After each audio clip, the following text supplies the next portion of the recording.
અરવલ્લીના મેઘરજ તાલુકામાં વિશ્વ મહિલા દિન નિમિત્તે સંમેલનનું આયોજન કરવામાં આવ્યું હતું।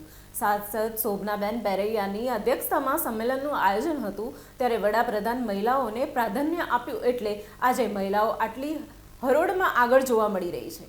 પહાડિયા ગામે અરવલ્લી જિલ્લામાં મહત્વના અધિકારી અને પદાધિકારીઓએ મહિલાઓને ઝરડા ગામના શહીદ ખુશાલસિંહની પત્નીનું સન્માન કર્યું હતું। આ સંમેલનમાં મોટી સંખ્યામાં મહિલાઓ ઉપસ્થિત રહી હતી। મહિલા દિવસની ઉજવણી ખૂબ જ સરસ રીતે થઈ રહી છે। આજે મેઘરજ તાલુકાના રેલીઓમાં નારી શક્તિ આપ જોઈ રહ્યા છો, ખૂબ મોટી સંખ્યામાં ઉપસ્થિત છે અને મહિલા મોરચાના પ્રમુખ બેન શ્રી નેહાબેન અને જિલ્લા પંચાયતના પ્રમુખ બેન શ્રી પ્રિયંકાબેન તથા તમામ સદસ્યો આપ જોઈ શકો છો કે આગલી હરોળમાં તમામ મહિલાઓ છે। એ બતાવે છે કે આદરણીય વડાપ્રધાન શ્રી મોદી સાહેબ મહિલાઓ અને નારી શક્તિને કેટલું પ્રાધાન્ય આપે છે અને એમના વિકાસ માટે, એમની સમૃદ્ધિ માટે કેટલા ચિંતિત છે। એટલે મહિલા સશક્તિકરણ અહીંયા દેખાઈ રહ્યું છે અને સૌ મહિલાઓ અહીંયા ઉપસ્થિત છે અને સૌને મહિલા દિવસની મારી હાર્દિક શુભકામનાઓ છે।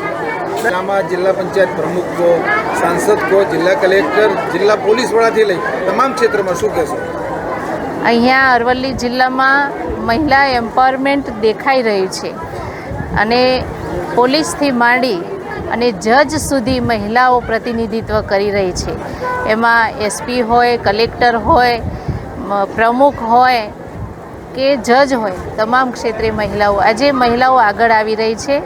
એ મહિલાઓને જે સશક્તિકરણની ફક્ત વાતો નહીં પણ સશક્તિકરણ દેખાઈ રહ્યું છે। મહિલાઓ ધીમે ધીમે આગળ આવી રહી છે।